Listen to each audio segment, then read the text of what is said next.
It's my pleasure and honor to introduce today, excuse me, Mr. Anderson. Jim Anderson is Executive Director of the Wine and Grape Board for the Missouri Department of Agriculture. As Director, his duties are to coordinate with wholesalers, restaurants, retailers, and the general public about Missouri wines and juices. As stated earlier, as a former Director of Tourism, I've worked with the Wine and Grape Board. It's exciting to have them here today, and I look forward to your testimony, Mr. Anderson. Thank you. Thank you, Ranking Member Luke DeMeyer. Chairman Schuler, thank you very much, and also the committee. I want to thank you for the opportunity to be here.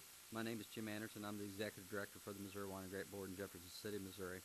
The Missouri Wine and Grape Board is responsible for researching, developing, and promoting selling and marketing of grapes, grape products grown in Missouri. Missouri now has 90 wineries and 1,500 acres grapes planted presently, made up mostly small and mid-sized wineries in the states. Right now, the state contributes about $701 million to the state's economy.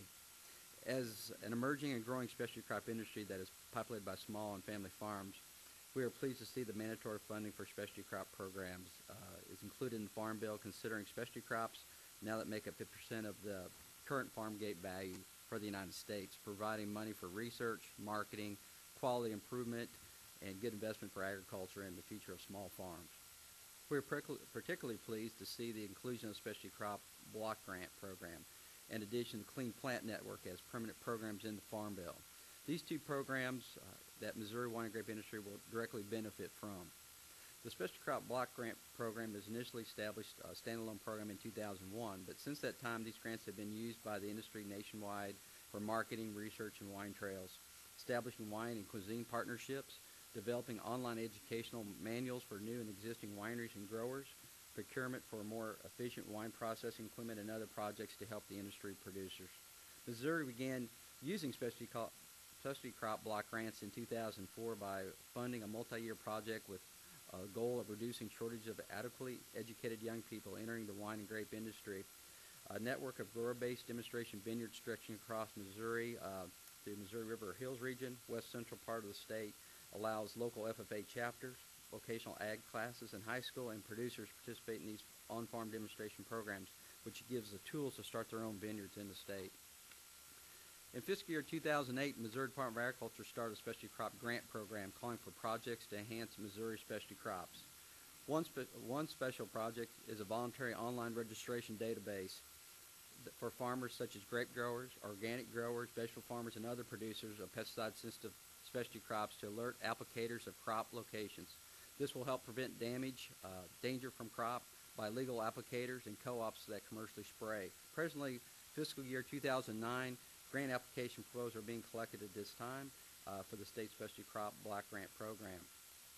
The National Clean Plant Network is a new program with mandatory Farm Bill funding and will be involved in decisions that are about importing and clearing new varieties and developing plans to ensure that plants available commercially are disease-free. Plant centers will be used for diagnosis, pathogen elimination services, in the effort to produce clean plant material, including vines for propagation, maintain blocks of pathogen-tested plant material. The clean plant material will be made available to states for certified plant programs, as well as private nurseries and growers. Missouri is one of the states that will be in the loop in the network through the University of Missouri-Columbia and the Missouri State University in Springfield, Missouri. Healthy plant stock is a key to cost-effective production of horticulture crops, such as fruit trees, nuts, grapevines. Healthy plant stock is easier to propagate, requires fewer chemical inputs, and produces higher crop yields and better crop quality than common plant stock. Healthy planting stock is necessary for U.S. agriculture to remain internationally competitive and economically viable. The most effective approach to producing healthy plant stock is through programs which screen viable plant selections for viruses and other diseases that can spread contaminated plant stock. Quarantine services provided by clean stock programs reduce the chance of introduction of exotic pests that also can be difficult to costly to control.